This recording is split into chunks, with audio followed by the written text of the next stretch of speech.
ஏன்னா சின்ன சின்ன மருத்துவமனைகள்லேயே மருத்துவ கழிவுகளை அழகாக கையாளும் பொழுது இவ்வளவு பெரிய மருத்துவமனையில் அவங்க கட்டாயமாக வந்து சரியான முறையில் கையாளணும், அதை செய்யலை. இந்த விஷயங்கள் வந்து செயல் அலுவலருக்கு தெரிஞ்சும் அவங்க எந்த நடவடிக்கையும் எடுக்கலை. இன்னைக்கு நாங்கள் வந்து இங்கே பிரச்சனை பண்ணதுக்கு அப்புறமா பார்த்தீங்கன்னா இங்கேருந்து மருத்துவ கழிவுகளை வந்து எடுத்து வண்டியில் அனுப்பிட்டு இருக்காங்க.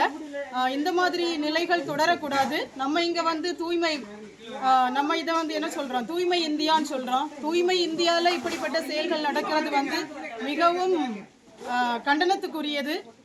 எப்போவுமே வந்து பேரூராட்சியில் நம்ம தூய்மை பணிக்கு அப்படின்ட்டு பல லட்ச ரூபாய்களை செலவு பண்ணுறோம். சொல்ல போனால் மாதம் தோறும் தூய்மை பணியாளர்கள் வச்சுருக்கிறோம்.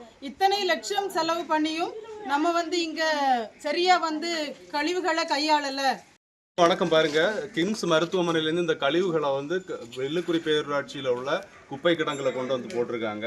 இது முழுக்க முழுக்க மருத்துவ கழிவாக இருக்குது. அதில் பார்த்தீங்கன்னா தெரியும், முழுக்க முழுக்க மருத்துவ கழிவுகள். இவங்க என்ன சொல்லியிருக்காங்கன்னா, நம்ம ஃபஸ்ட்டு வந்து அங்கே இருக்கிற அந்த கேண்டீனில் உள்ள கழிவுகளை தான் கொண்டு வரதா சொல்லிட்டு இப்போ முழுக்க முழுக்க மருத்துவ கழிவுகளை கொண்டு வராங்க. இதை நாங்கள் இப்போ ஓப்பன் பண்ணி பார்க்கும்போது இதில் பார்த்தீங்கன்னா முழுக்க முழுக்க கான்ஃபிடென்ஷியலாக, பேஷண்ட் கான்ஃபிடென்ஷியலாக இருக்க வேண்டிய டிஸ்சார்ஜ் சம்மரி பாருங்கள். 2 பேஷண்ட்டோட அப்படியே இருக்குது பாருங்கள். ஒரு பேஷண்ட்டுக்கு பேர் வந்து பார்த்தீங்கன்னா கிருஷ்ணநாதன், 34 வயசு. டிஸ்சார்ஜ் டேட் வந்து 24 ஜனவரி 2025. அதேமாதிரி இன்னொரு பேஷண்ட்டுக்கு பேர் வந்து கணேஷ் என்ஆர், 34 வயசு.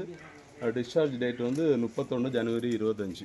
ஸோ அப்போ எந்த அளவில் இவங்க வந்து ஒரு ரகசியத்தன்மையை இந்த மருத்துவமனை பாதுகாக்கிறாங்க அப்படிங்கிறத வந்து இதுதான் ஆதாரம். இந்த ஈஓசாரம் பக்கத்தில் இருக்கிறாரு பாருங்கள். ஈஓசார் சொன்ன தகவல் தான் இது.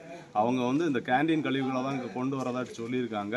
அதாவது இந்த பச்சை கலரில் இருக்கிற கவர் எல்லாமே பார்த்தீங்கன்னா அதாவது மக்கும் குப்பைகள்னு சொல்லி கொண்டு வந்திருக்காங்க.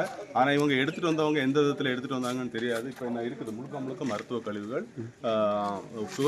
சுகாதாரத்துறை துரிதமாட்டு இதுக்கு நடவடிக்கை எடுக்கணும். கிம்ஸ் மருத்துவமனையை வந்து மேலே நடவடிக்கை எடுக்கணும்.